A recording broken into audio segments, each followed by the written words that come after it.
आप तो जानते हैं जब मैं पहले मुख्यमंत्री बना 70% उड़ीसा के लोग पॉवर्टी लाइन के नीचे थे।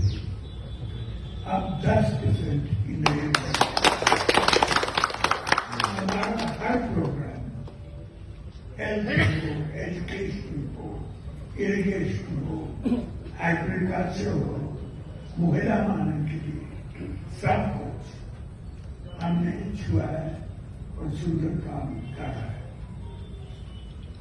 हमने कुछ भी शर्म नहीं होनी चाहिए हमारे 24 साल की सरकार के बारे में। हमने पूरा मेहनत किया है उड़ीसा के लोगों को लिए और करते जाते। धन्यवाद।